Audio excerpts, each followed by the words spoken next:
The year is 1400, the location is London. The morning fog rolling off the River Thames is thick, heavy, and pale yellow. It carries the unmistakable scent of burning sea coal, damp wool, and the dense, inescapable musk of 50,000 human beings living shoulder to shoulder. When we look back at the Middle Ages, we often judge them through the lens of modern plumbing and germ theory. We view them as careless, ignorant, and willingly filthy.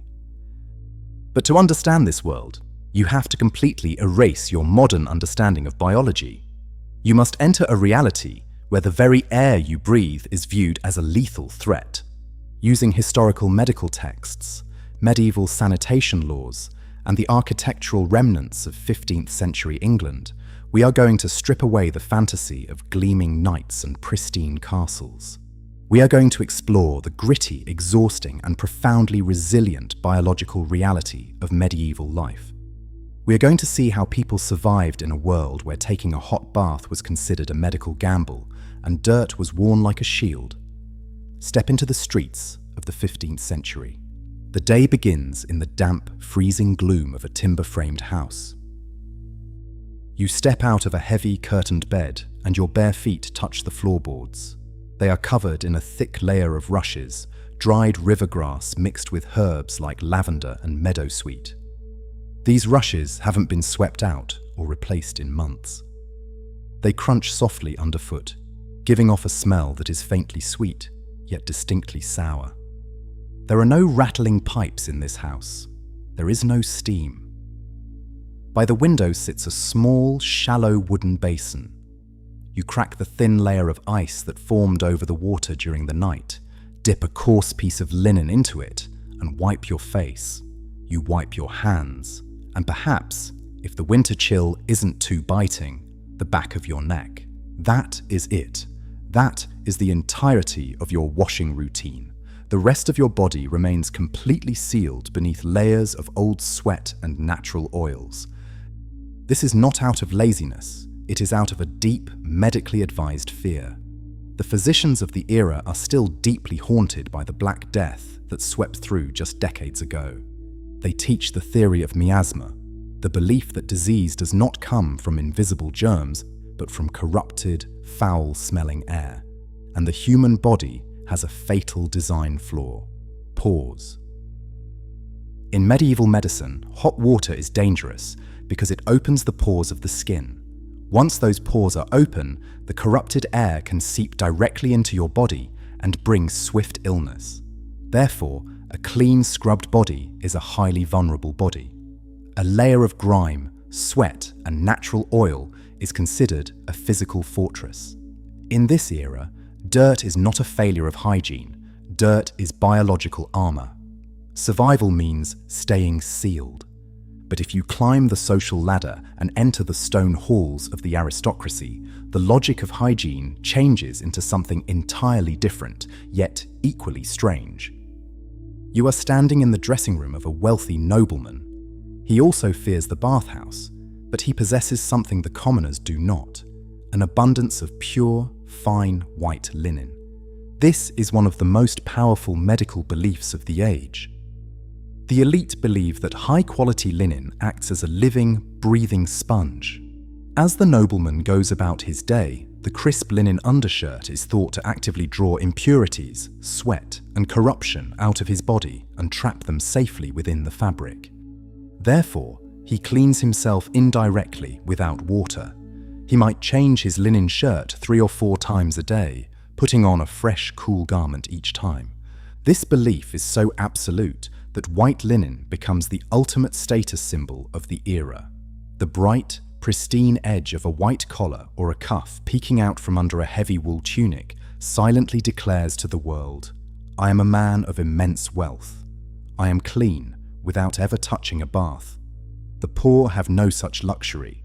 They wear the same coarse wool against their skin for weeks on end, accumulating dirt faster than it can ever be managed. Nowhere is the reality of this era more visible or more agonizing than in the mouth. You walk through the bustling morning markets of Cheapside. There are no toothbrushes here, no minty pastes. Dental care is a brutal, abrasive chore.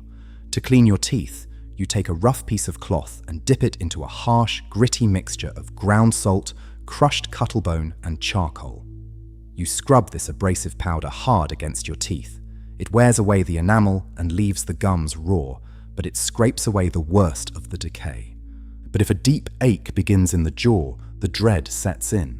The medical consensus is that toothaches are caused by a toothworm, a literal tiny creature that has burrowed into the root and is gnawing on the bone from the inside.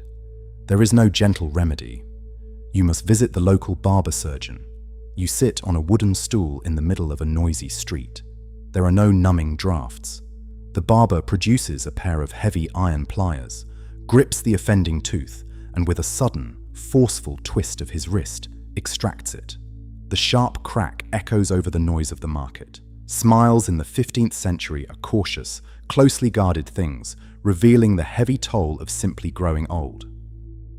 As you walk further into the city, you realize that if personal hygiene is a private struggle, waste management is a public crisis. London is completely devoid of an underground sewer system. The density of the city is staggering.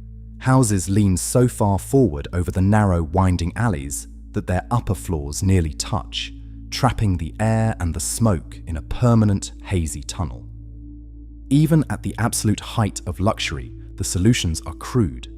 If you look at the towering stone walls of the Tower of London, you will see small, protruding stone boxes jutting out over the moat. These are the Garderobes, the castle toilets. They are essentially stone benches with holes carved in them. Gravity does all the work, dropping the waste directly into the stagnant water or a massive cesspit below. In the heat of the summer, the ammonia fumes rising through those stone shafts are strong enough to make your eyes water. Yet, medieval ingenuity finds a use for everything. The castle staff deliberately hang the lord's most expensive velvet cloaks and fur-lined robes inside these foul-smelling toilet shafts. Why? Because the harsh, concentrated ammonia fumes rising from the pit below are highly toxic to moths and fleas. The toilet doubles as the castle's primary fumigation chamber.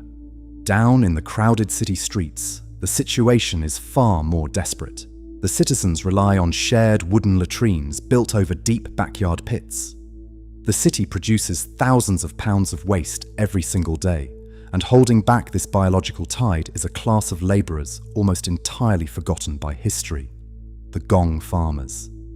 By strict city law, the Gong Farmers are only allowed to work in the dead of night, so the respectable citizens do not have to witness their labour. You see them moving through the dark alleys with wooden carts and heavy shovels. They lower themselves into the brick-lined cesspits, shoveling the waste out entirely by hand. It is one of the most hazardous, grueling jobs in England. The trapped gases in the deep pits are potent enough to suffocate a man. Yet, these unseen workers are the absolute backbone of the city. Without them, London would become entirely uninhabitable within a month. Above ground, the streets are thick with a mixture of discarded straw, vegetable rot, and mud. But the true street sweepers of medieval England are not humans. They are pigs. Hundreds of feral and semi-owned pigs roam the alleyways freely, devouring the food scraps tossed from the upper windows. They recycle the city's garbage, but they leave their own waste behind. To compensate for a world that cannot be scrubbed clean, society turns to scent. It is an era of olfactory camouflage. You walk past a wealthy merchant, and the smell of heavy musk, rose water, and cinnamon completely overpowers the smell of the street. Inside the homes, small bundles of dried cloves and lavender are tucked into the corners of rooms and the sleeves of dresses. The goal is never to achieve the neutral, odorless state we prefer today. The goal is simply to fight back against the inescapable reality of the environment. This environment creates a silent, biological feedback loop. Almost everyone walking these streets, from the lowest beggar to the highest duke, carries unseen passengers. Intestinal parasites and worms are an expected, mundane part of human existence. They are a hidden tax on the body, constantly draining calories and energy in a world where food is already a precious, highly labor-intensive resource.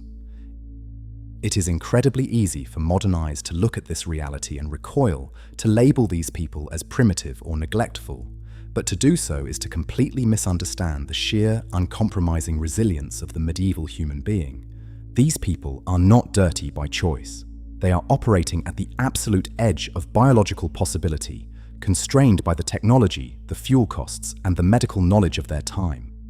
Their immune systems are forged in a crucible of constant, daily exposure. They routinely survive bacterial loads and environmental hazards that would hospitalize a person today. They fight back with everything the earth provides. They use garlic, vinegar, and strong alcohol to clean deep wounds. They cauterize tools in open flames, not because they understand microbiology, but because generations of hard-earned, painful experience have taught them that fire brings a harsh purity. Cleanliness is not a universal baseline. It is an infrastructure.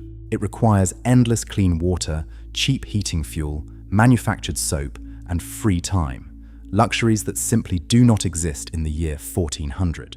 When you strip away the modern conveniences, hygiene is no longer a simple morning routine. It becomes a daily, exhausting improvisation. When we look at the shadowed streets, the smoky timber houses, and the weary faces of the 15th century, we shouldn't just see the grit. We should see exactly what it took to keep the human race moving forward. To raise children in rooms thick with hearth smoke, to harvest the fields while fighting unseen ailments, and to maintain a sense of dignity and order amidst absolute biological chaos.